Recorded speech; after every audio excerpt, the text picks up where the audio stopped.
So the last time I was here was 2016, and that was back at the previous venue. Folketus? I didn't realize there was a balcony up there. I just learned that right now. Hi. Good day to everybody here. Thank you so much for joining me. Hello to everyone watching the recording later. I appreciate you also. Just want to make sure I call it out. My name is Emily. I usually go by Dr. K, and I manage the client platform engineering team within Jamf's internal IT department. So I am a member of the team at Jamf that uses Jamf products to manage Jamf's devices for Jamf employees, and I hope that broke a record of appropriately using Jamf in a sentence multiple times. I'm so excited to be back. I'm so happy that we're all back together here. It is wonderful to see you, seeing all these new faces. There's more than one Emily here, and I love that too. I love that for us. I hope more Emilys continue to be at these conferences. And, not just Emily, but I'm a little bit biased, Emily's, So I'm here to talk a bit today about our BYO program, also known as Federating Apple Business Manager and the joys of managed Apple ID, conflict resolution, and maybe some other stuff. So we'll see what we get to today. Before I dig in, I did want to provide some background on my team and what we do. I did actually get a few questions about this already. I will also give you an aside that this talk is a modified version of the one I gave at the Jamf Nation User Conference. God, it was like 2 weeks ago. And I'll touch on some bits that have changed between those presentations, and then if you want to go back and revisit that when it goes online later, I encourage you to do that. So the client platform engineering team that I manage at Jamf sits within our information technology department. Our mission statement is to deliver amazing experiences that support Jamf employees no matter when or where they work, and regardless of what operating system they use. And I'm just going to tell you all now, we do manage Windows and Android at Jamf as well. And I'm happy to talk about that after this session. It's not really in scope of my talk today. Jamf at Jamf, which I have up there, you may have heard of like Mac at SAP or Mac at Cisco. Well, we're Jamf at Jamf. It's kind of like part concept, part rallying cry. It's how we use our own products to meet our business needs. And also, I think it's really important that we dog food or drink our own champagne. Honestly, dog food resonates a little bit more with me on some days versus others. Whatever metaphor works for you, right? We go through the ropes of using our stuff internally, and that also means that the people who are building the Jamf stuff are being managed with the tools that they build, and then hopefully that illuminates them into things that maybe they can continue to enhance over time to make those tools better, right? So how do we do this? We, probably unsurprisingly, Jamf is pretty big now. We accomplish this by using Jamf Pro, Connect, Protect, and Jamf Trust to manage and secure over 9,000 computers and mobile devices globally. Our workforce is highly distributed, and we operate with a choice-based office model. And honestly, internally within the IT department, we consider everyone's home an office. So we technically support 2,800 offices, I think is kind of how we call it, refer to it. So our mentality is that, anywhere a Jamf can work is an office. So we focus on building solutions that are location and network agnostic. Instead, we use a combination of management requirements and access privileges to provide services to our fellow Jamfs. Another important part of Jamf at Jamf is, again, I mentioned, eating our own dog food. And our role is also what we call the alpha customer, right? Our production environment at Jamf is the first to run new versions of Jamf Pro, the first production tenant to run new versions of Jamf Protect, and we're often the first customer to deploy new solutions built by our Jamf colleagues. So as you can imagine, this alpha customer mentality often extends to new functionality provided by Apple and then built into the Jamf products. And you've probably heard leadership at Jamf say the whole, when Apple innovates, we celebrate thing, right? One of the biggest initiatives that I worked on when I started at Jamf, and we kind of started conceptualizing this whole Jamf at Jamf mentality, was updating Jamf's BYO program to implement the newly released account-driven user enrollment workflow announced by Apple. This is 2021. Just so you know, I'm talking about account-driven user enrollment. I'm talking iOS. I know this is a Mac sysadmin conference, but I'm largely going to focus on the mobile device piece here. Now, I think the part that y'all will likely be interested in that's a little more of a global experience that we all will share is how we get the managed Apple ID stuff sorted out so that we can enable this for our employees. And that'll be a decent part of my talk today. But for account-driven user enrollment, just as a reminder, we're specifically talking about unsupervised, personally owned mobile devices. So, as a refresher, account-driven user enrollment is when a personal device is enrolled, and an employee signs in with their work ID and the settings app on their device to securely access company resources on a work volume created when that identity is established on the device. So, when Apple announced this new workflow, we saw it as a sign of kind of things to come. And I think Jeremy mentioned that a little bit earlier today, right? That not only like new stuff was coming for Apple platforms, but also what managed Apple IDs were going to be used to enable on those Apple platforms. So, we not only wanted the new shiny things, we wanted a better BYO program for employees, but we also wanted to proof out this new functionality by our friends at Jamf and get this BYO workflow in place for our own business needs, but also so that we could do stuff like this, talk to customers about how we implement these kind of programs internally, and how you might be able to do that as well. So the things that we were particularly keen on as like an IT department, IT practitioners included identity-driven access to company resources on personal devices, enhanced user privacy thanks in large part to the new work container created on that personal device, and the containerization of the personal and work partition on that device. And then additional app deployment flexibility by having a self-service application we could put on a personal device with a custom app catalog specifically designed for personal devices to get access to resources. Okay, so before I get ahead of myself here, let me talk about my agenda. So we're going to take a look at user enrollment at Jamf, and I'm going to show you a video of what a Jamf employee goes through when they enroll a personal device into our BYO program. I'm going to spend a decent amount of time talking about federating Apple Business Manager with a focus on managed Apple IDs, because we did this twice. I mean, we attempted it multiple times. We did it twice with 2 different domains so that we could get a sense of what the workflow is like. I'll go through a basic BYO setup in Jamf Pro, depending on time. May skip some parts or click through some of the settings stuff in Jamf Pro pretty quickly, but these recordings all end up online, so you can pause and look at the slides later. And then customizing and securing the account-driven user enrollment experience, some of the functionality that's available to MDMs to do copy-paste restrictions and per app VPN for data stream in managed containers and stuff like that. I will note, again, the Jamf Nation User Conference version of this presentation, I was joined by my colleague Mitch, who's our Senior Identity and Access Management Administrator, and he spoke a bit more in detail about federating Apple Business Manager to Azure specifically. I'm not going to cover that today.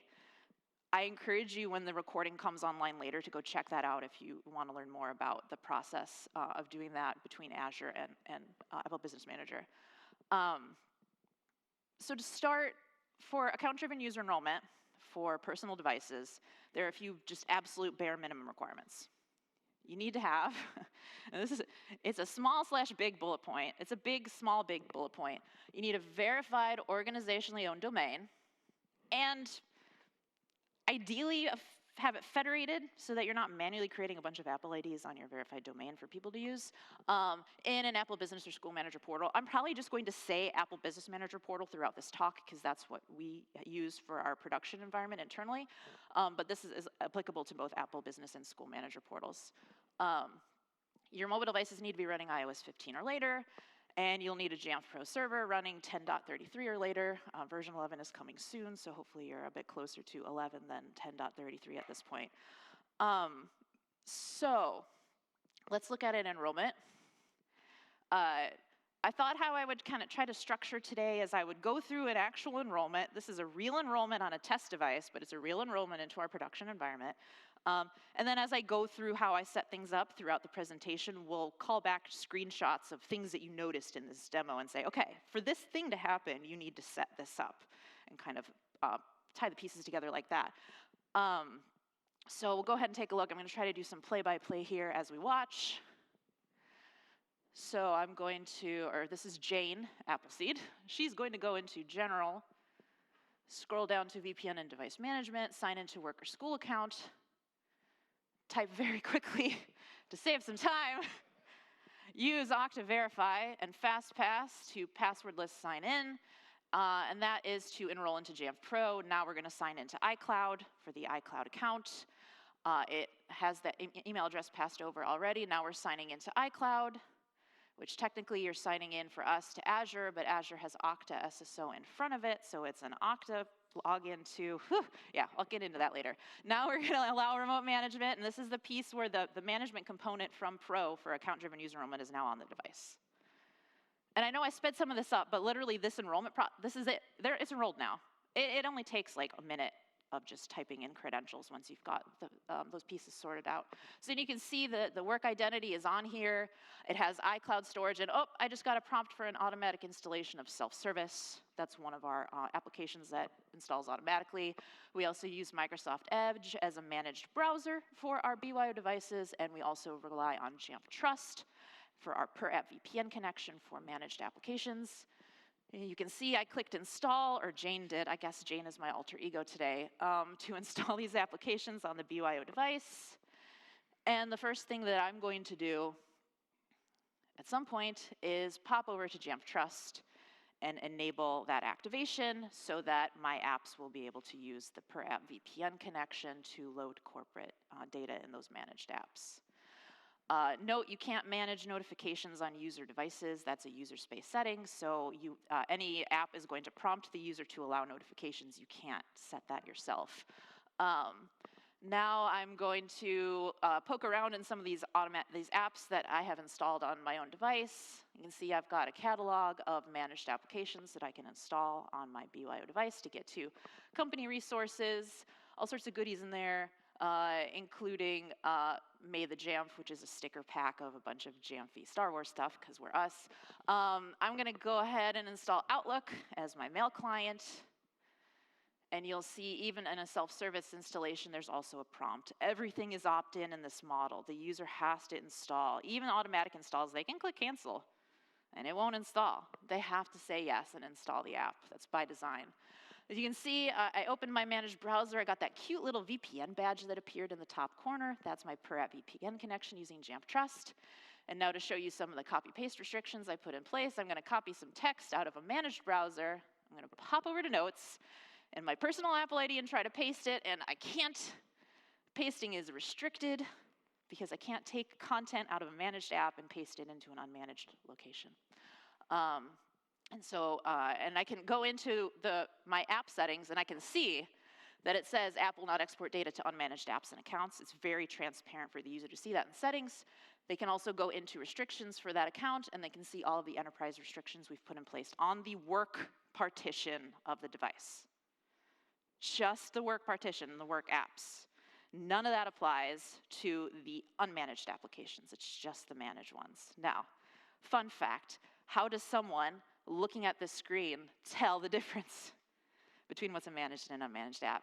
It's a trick question. You can't really unless you go into settings and see or you remember how you installed it. We can talk about that after the session. So that's what BYO enrollment looks like. It's actually a very quick process. The tricky part is all of the things that you need behind the scenes to make all those bits and pieces and auth-flows work the way that you need it to. So what we call internally our BYO playbook actually follows pretty closely the Learning Hub doc that I've got linked up here, and it says your requirements, there's some disclaimer stuff at the top, and it goes through kind of top to bottom. You need this, you need managed Apple IDs, you need this version of Pro, et cetera, et cetera, et cetera. So that's worth looking at. If anyone's ever curious about the playbook that we wrote internally, it is something that we have a version of that we can share with customers, and I have shared it with other customers who are wanting to go through this process. I can share that. So I'm going to go through here's a screen, here's what you do for it phase of this talk now. So this first screen that we saw here is signing into your work or school account. This first authentication is the enrollment request to the management server. For this piece to work and to know where to send the device to enroll, in the root of your domain, you're going to need a file called com.apple.remote-management. It's a JSON file. It needs to be a publicly accessible file that anywhere in the world a device may enroll that you want to enable enrollment for your server can get to. The contents are going to look something like this. You'll see MDM BYOD, and you'll see a base URL, and that is the enrollment endpoint for BYO devices to enroll into the management server. If your organization is anything like ours, you may not own the content within your company's domain. Maybe your marketing team does, and you may need to work with them. If they're hesitant about just plopping a JSON file into the root of the directory, you can set up a redirect and host it somewhere else. We talk about that a bit in the JNUC version of this talk. I'm not going to get into it today. So assuming this file is discoverable by the device, and the domain of the managed Apple ID matches the domain of the enrollments where that file exists for enrollment, they'll then plop over and you'll see connecting to Jamf Pro at the top, and they'll be able to sign in and enroll the device. Our SSO provider that we use is Okta, so they see a familiar Okta login to sign in to enroll. On the Jamf Pro side, all you need to do to enable the endpoint on the server is just go click this checkbox. Poof, done, right? Easy. No, there's still more to do. We'll move into this iCloud piece. Once they get through the auth request for enrollment into Jamf Pro, they're then sent to authenticate into iCloud with the managed work or school account. At this point, we hit the huge elephant in everyone's room, which is providing the required managed Apple ID needed for account-driven user enrollment via Apple Business or School Manager portal. So let's dig in. You're welcome, and I'm sorry. At this point, we'll just hit some basics, and then I'll see what I can cover to maybe answer some questions that may be lingering that you've had at your own organization about how would we approach this and like why. So things to know.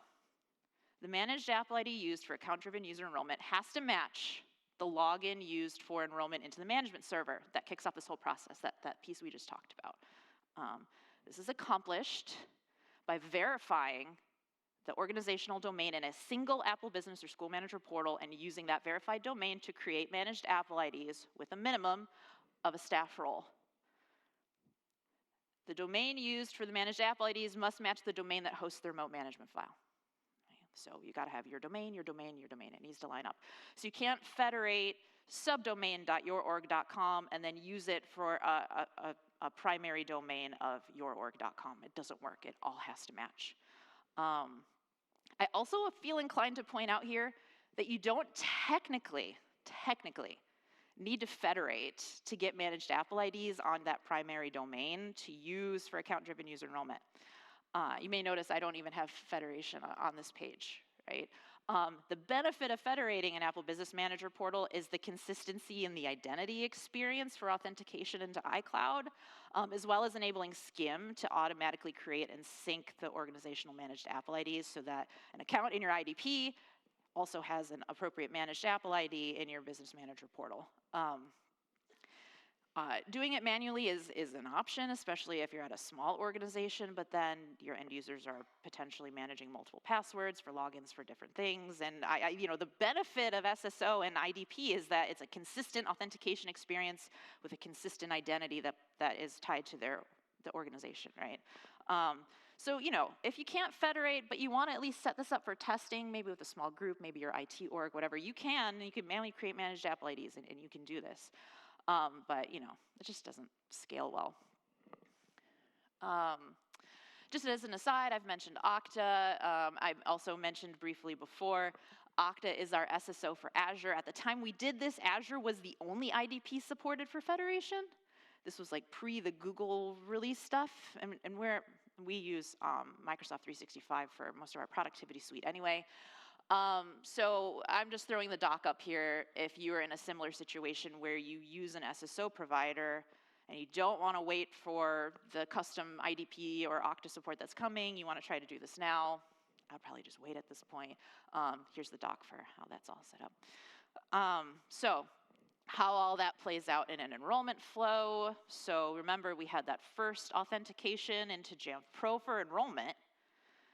Then we get kicked over to iCloud. So for Jamf, because of federation, they're sent to, and you can see at the top in the middle picture, it says sign in with your account to Microsoft 365, right? Because that's what's federated into Apple Business Manager. But Okta is the SSO for that, so it's an Okta login. So it's a little herky-jerky, but we're looking forward to having the direct Okta integration in Apple Business Manager so we can look into switching over to directly to our IDP. I would recommend and encourage checking out the Do More with Managed Apple IDs session that announced the Okta support as well as the custom IDP support. I know we saw in the Slack channel, our friends at Jump Cloud are committed to supporting this in Apple Business Manager. Go talk to your IDP if you want this. Make sure you tell, they probably have already heard from everybody, but just keep asking. The more they hear from customers, the more important they'll know it is to their customer base and the more likely they are to prioritize doing that work to support it.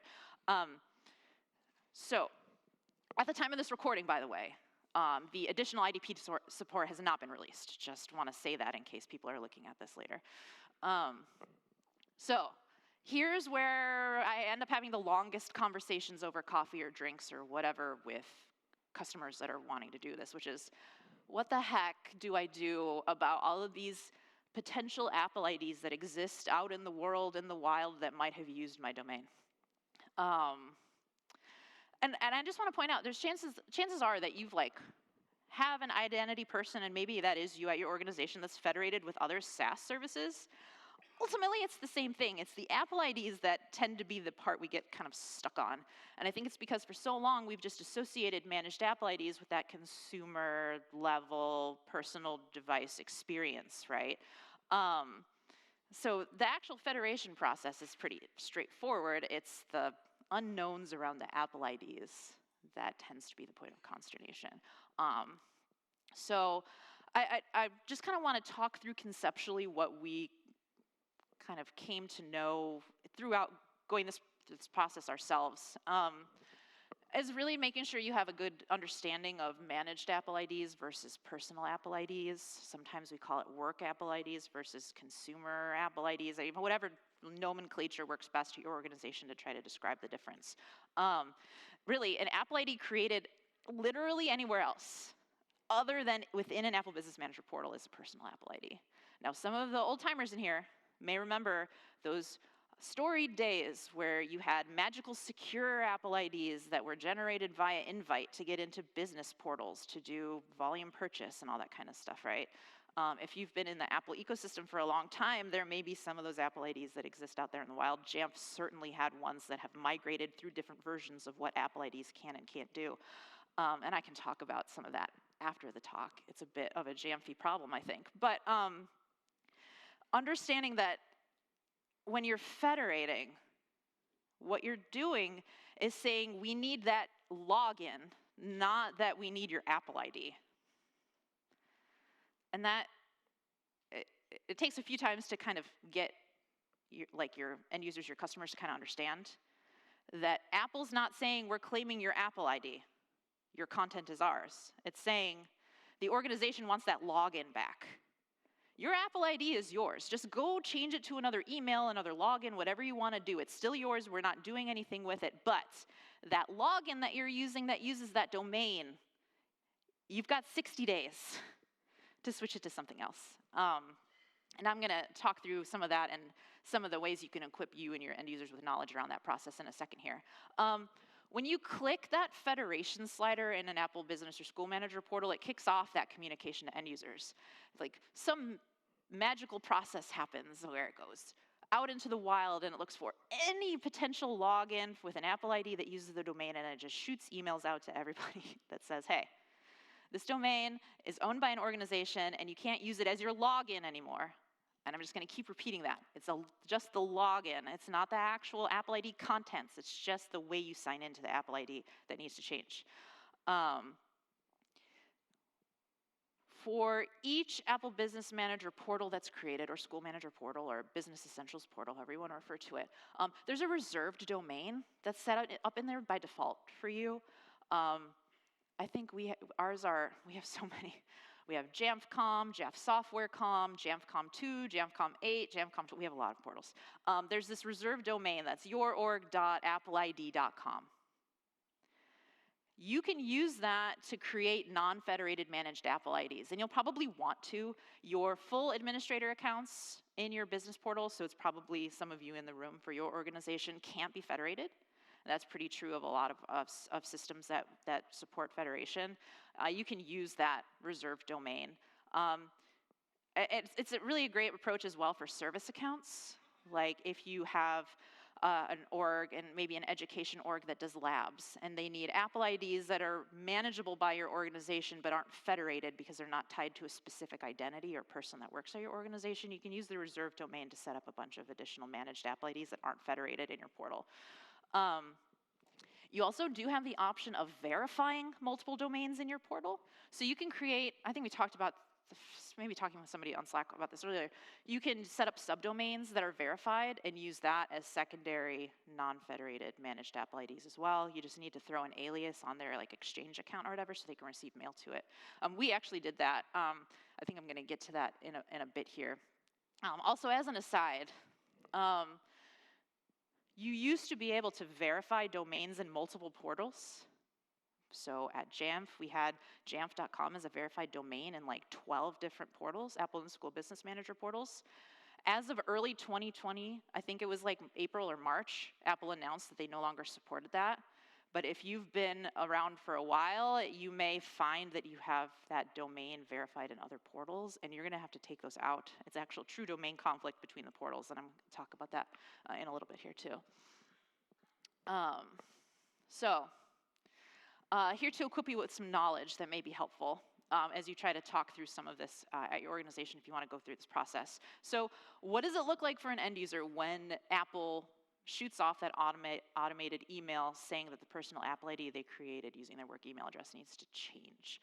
You can see jamflabs.io is the email here. We set up a secondary Apple Business Manager portal, a secondary Okta tenant and Azure AD tenant and Jamf Pro QA server, and kind of did the whole thing top to bottom through a QA environment. We fortunately have the resources to do that, to get a sense of what all this would look like, and we created all sorts of flavors of managed and unmanaged Apple IDs, and we invited it into different portals, and we had a developer account that we created with it. We did all these things to try to figure out what is it going to look like when we go through this process, and what are they going to see. This is an example of an email someone would get if they created a personal consumer Apple ID using the work email. It says, and you'll notice, it includes the organization name, domain being claimed in the federation process, and the Apple ID using the domain. So all that information is very clear in the body of the email. It provides instructions for changing the Apple ID. It also gives a specific date that they can't use it anymore. That's that 60-day timer from when you click the federation button in your portal. If someone misses the email, and I posted this in the channel on Slack earlier, if they don't take any action, there's actually a temporary Apple ID login that the account is flipped over to. And the format is if someone's email is username@example.edu, it becomes username-example.edu at temporary.appleid.com. And again, just to reinforce, the more you say it, maybe the more we'll remember, right? The federation process is not claiming Apple IDs, it's claiming logins to Apple IDs, right? There is a user-facing KB from Apple that includes this information, including the format. It's also very helpful if you're concerned about there being Apple IDs out there in the wild for people that no longer work at your organization, and you're concerned that maybe they're going to reach out and say, hey, you're trying to steal my Apple ID and my personal information or whatever associated with it. We're not. It'll just flip over to this temporary login or just go sign in and change it to a personal email address. Like, you probably should have done that when you left the organization in the first place, but that's a whole other conversation, right? Try not to use too much technology to solve people problems. You can solve people problems by talking to people. But having this document handy, bookmarked, having your own version of it internally documented, very helpful when you begin this process if you're concerned. My tips for preparing your org for this. I don't want to prescribe how to approach this at your org. Every org has different requirements and different communication styles and expectations around services that you provide. But we did learn a few things along the way that I thought would be worth sharing. So first, if you're going to go through this process, talk to your Apple team and request a meeting with Apple systems engineers. They will tell you federation works for these services, not for these services. These types of Apple IDs can or can't be used for this, that, or the other thing. They'll know. There's also this thing that I think is just kind of colloquially termed as a dry run, where they can see how quickly your federation attempt will fail. And it probably just will. It'll just fail immediately. So I definitely recommend that you do that. They'll give you a lot of good information. It was very helpful for us as we tried to conceptualize this process at Jamf. You'll want to, early in the process, also identify groups at your organization that use Apple services and talk to them early. For example, people that make purchasing decisions for Apple hardware at your organization, people that have access to any of the commerce portals or GSX, and developers in particular. I think the developer group and developer portal access is maybe one of the more challenging things to work through. I kind of hinted at this earlier. You can create subdomains, and if you just throw some MX records in so that mail will route via an alias on that subdomain into someone's like Outlook account or whatever, I would recommend doing that. Like we set up a few. We have like corp.jamf.com, appleid.jamf.com, some of those types of things. And when we started the federation process, when we reached out to when we identified groups like our developer group that we thought might need additional time to plan flipping logins to Apple services off of jamf.com to support this process, we said, hey, you already have an email account of appleid.jamf.com, that's an alias for you. Just log into Apple ID with whatever account you use to get to the developer services and just change the login over to at appleid.jamf.com. And that way your flow doesn't change. Just go into Keychain and update your email for your Apple ID login or whatever. It was, we tried to enforce this concept of like, you can have a personal work Apple ID, like a consumer Apple ID for work purposes.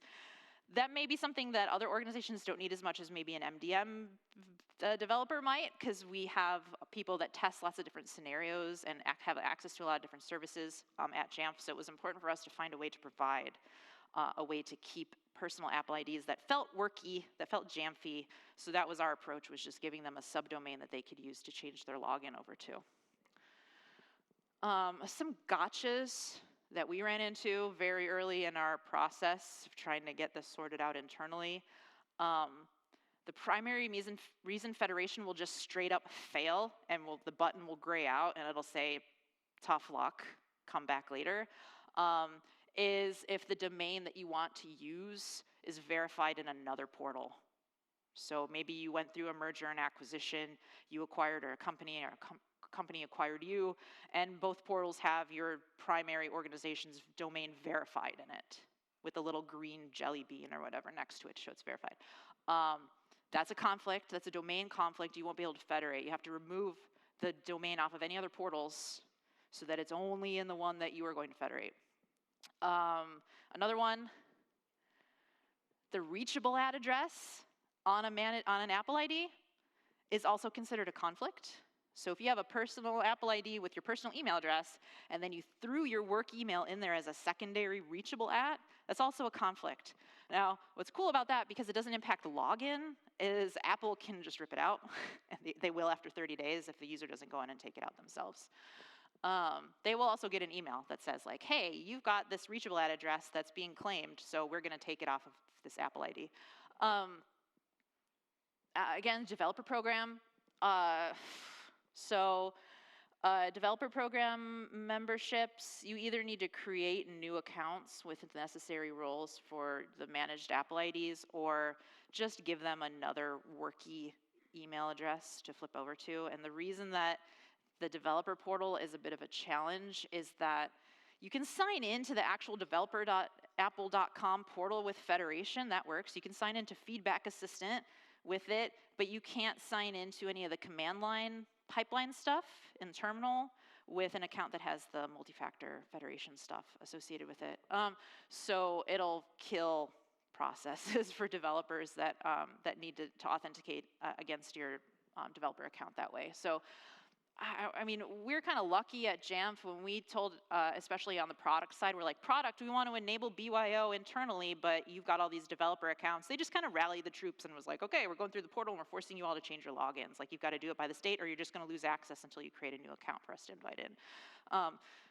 Another thing that I'll point out here is that your APNS certs, if you generated them with a personal Apple ID at some point, you can move them from a personal Apple ID to a managed Apple ID. I would actually strongly encourage you do that. You'll probably want it on a non-federated managed Apple ID, so either flip it to a reserved domain or a secondary domain, something like that, mainly because I don't think you want your APNS cert tied to a specific user object in your IDP. You probably want it to be a service account that you can rotate passwords in easily within your Apple Business Manager portal if someone needs to sign in. Your admin gets hit by the lottery bus or whatever the metaphor is, right? And someone else needs to go in and renew your APNS cert. Having it as that Apple ID as a managed one, as a service account in a portal so that you can reset MFA and password is very helpful. Our dear friend Rich blogged about this not too long ago. Funnily enough, he blogged about it after he hopped on a call with me to talk about how to do it. So it was a team effort, I think, in the background there. But it's super easy. You just email AppleCare support with some information about the cert and where you want to move the account. 2, move the APNS cert from X to Y. And then for us, it happened in about 5 minutes. There's no service interruption. There's no downtime. You don't have to worry about any re-enrollment or anything. They just move the cert over to bind another login. Some more tips on supporting your end users here. And also, if you can tell, like I said, a lot of managed Apple ID talk, but maybe it's helpful. I don't know. Hopefully it is for somebody. Communicating to your end users is super, super, super, super, super, super important. Go back and rewatch Andrew's session from earlier this week about, like, why won't you do what we told you? You got this email. Like, it's a relationship, right? You've got to build trust, and you've got to show them that this is ultimately going to unlock things that they really want. So it's a benefit for them to take this small step. But equip them with the knowledge of why you're doing this and what it's going to enable for them. So stress that, again, their Apple ID won't get lost. Their data isn't being taken. It's just the login to the Apple ID that needs to change. Right? Write up documentation, whatever style guide works for your organization that the end users will understand. Again, there could be cultural things that you need to take in mind depending on how global your workforce is about discussing why you're doing this and what the benefit and the value is. Remember that the end goal here, is unlocking and supporting all the new functionality Apple keeps introducing year over year that requires a managed Apple ID. And once you go through this process, you won't have to do it again, hopefully, right? Those managed Apple IDs on that domain will be yours in whatever perpetuity exists in the world of technology, which is a concept that we can debate tonight. But the nice thing, at least for us, is like, hey, Jamf, half of our company is invested in building this technology alongside Apple, right? So we're enabling this for ourselves. And also, it's going to unlock more user privacy for you on your personal device as you want to access corporate resources. So really, it's a benefit to everybody to go through this process. And don't forget, there is a 60-day timer to resolve the conflicts that you run into during this process. So it is a decent amount of time to answer questions, record videos that you can post on Confluence for people to watch, have Q&A in Slack, whatever makes sense to kind of work through some of this with your end users. I'll just touch on this very quickly. Domain conflicts, which I mentioned before, if you think your domain might exist in other Apple Business or School Manager portals, there's a few flavors of notifications you'll likely run into. The first is probably very rare, which is, hey, no conflicts found, go for it. That was a didyouTestIt.com is a test domain of ours, apparently. It's also a testament to how many Apple and Business School Manager portals I'm an administrator of now, that I get all of these emails all the time when people are testing federation. I think there's up to 25 of them now, which is just bonkers. The most common one you'll see is domain conflict found. That's from when you can see January 6th is when we attempted federation the first time of 2022, and it failed because another organization is using this domain. You see, it's very vague. Apple's not going to tell you where, and they're not going to get involved. You have to go spelunking, put your Sherlock hat on, see if you can figure it out. And then the joyous of most joyous emails you'll get will be the one that finally says, hey, your domain can be federated now. And that's when all the Apple ID shenanigans begin, which is a lot of fun. I'll also point this out before I thankfully move on. I'm really tired of talking about Apple Business Manager Federation at this point. But once you federate, once you can, every day Skim, assuming you set that up, which I would encourage, will sync the Azure AD user objects, in our case, to Apple Business Manager to create those managed Apple IDs. You'll get a report every day, which ones were successfully updated, which ones still have conflicts, and this is for any active user objects in your IDP. So over time, if you keep seeing these people are just not updating their Apple ID, you can be proactive about it, right? It doesn't solve the conundrum of the potential legacy Apple IDs out in the world that maybe are from users that no longer work at your organization, but it is helpful for people you can directly communicate with to try to speed the process along. Your IDP will probably also have logging comparable to this when the skim syncs are attempted. Okay. I'm gonna have a sip of my coffee. Hey, we still have 13 minutes. I'll see how quickly I can get through the Jamf Pro bits of this talk. So, let's set up the fun stuff in Jamf Pro. Just as a reminder, for all this stuff, right? The managed Apple ID login for enrollment needs to match the domain that you have verified and want to use for managed Apple IDs in your portal. It needs to have a staff role, and just everything has to line up with that remote management file as well. Okay. So to get to this point where the enrollment can actually complete and allow this remote management of the work partition on the device. Okay. You'll need some smart groups for scoping. You'll need settings and restrictions for your BYO devices depending on how your organization wants to approach those BYO devices. Apps and books invitation for managed application deployment, automatic assignment of licenses for those apps, and then I highly encourage managed AppConfig for apps that support it so that you can enhance app onboarding and enforce some settings. And I'm gonna give a few examples of that when we get to it. So I'm gonna kind of talk through our approach on how we categorize and organize things within Jamf Pro. Yes, this is Jamf Pro version 11. Yes, we are already running Jamf Pro version 11 internally at Jamf.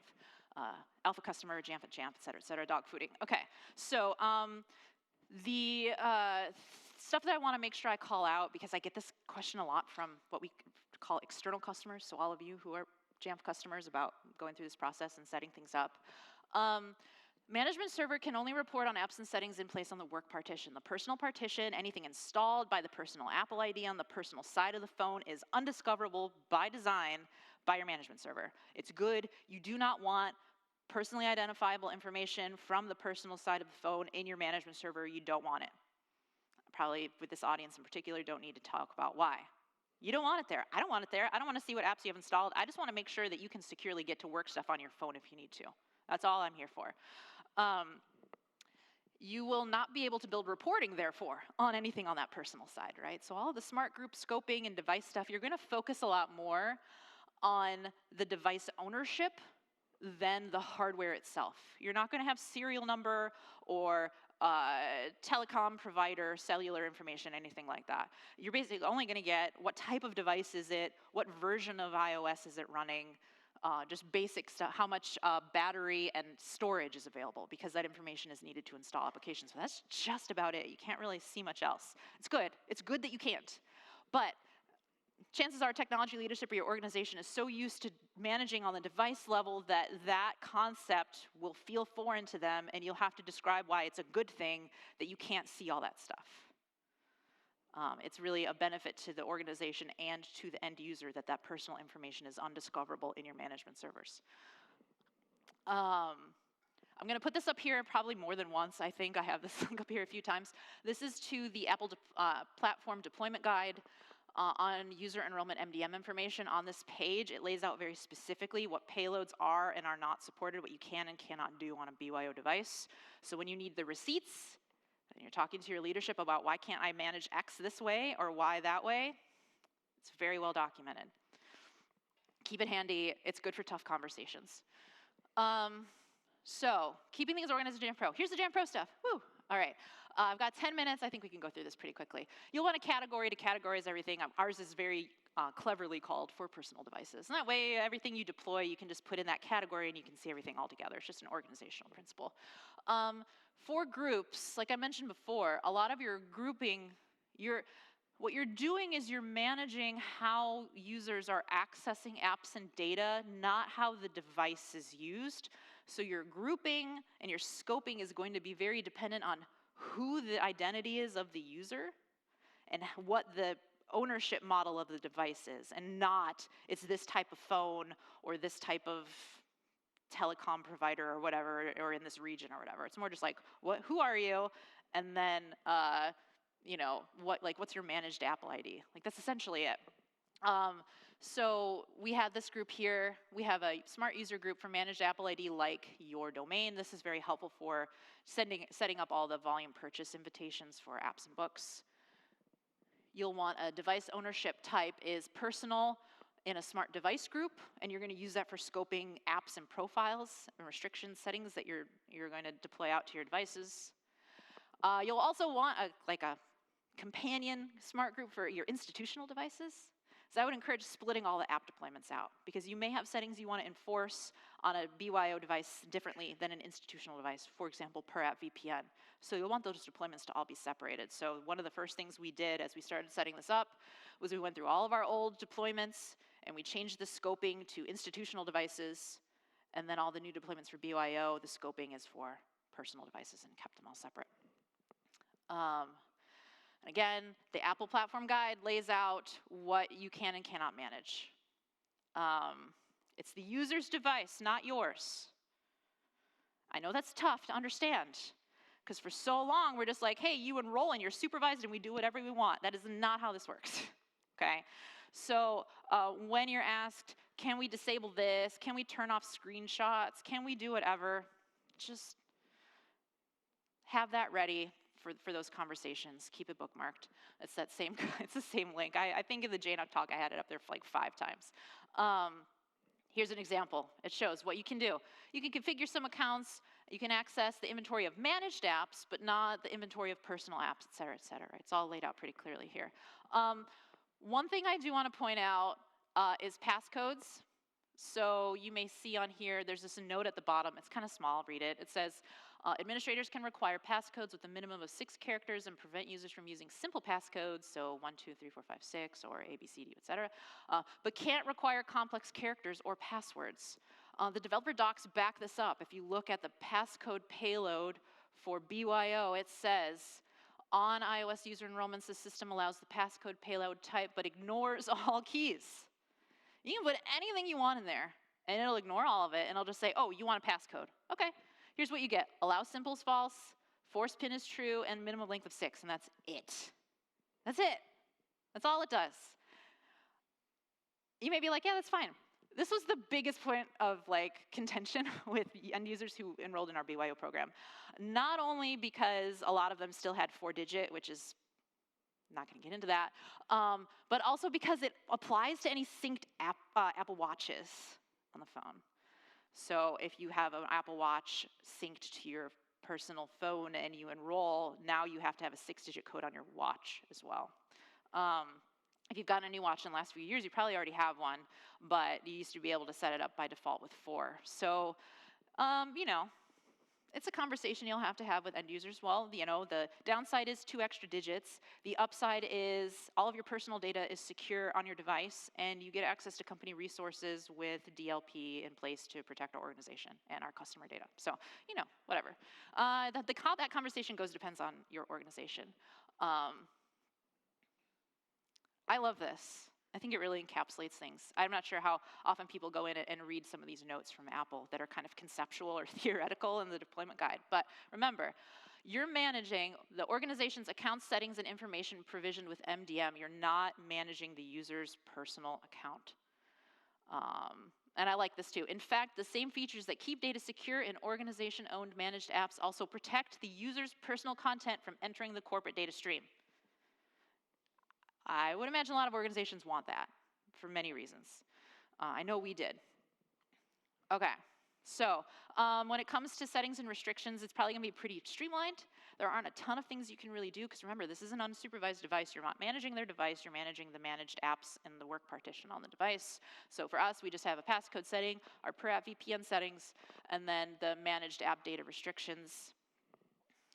If we look at the managed app data restrictions as an example, you'll see basically, and you saw in the enrollment demo at the top, you can't copy data out of a managed app and paste it into an unmanaged, but we are cool if you take stuff from unmanaged and put it in managed. Like, that's okay. Like, if someone shares a cool link in the Mac admin Slack and you want to post it in the Jamf Work Slack, that's okay.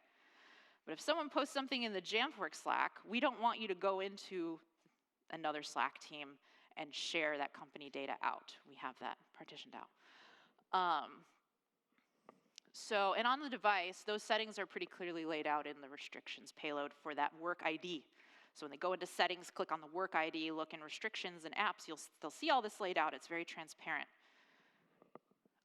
One thing I will call out here, as I'm hitting the home stretch at the end here, Safari, you can't manage it. It's the personal browser. Let me say it again. You can't manage Safari. There are some domains that you can allow through.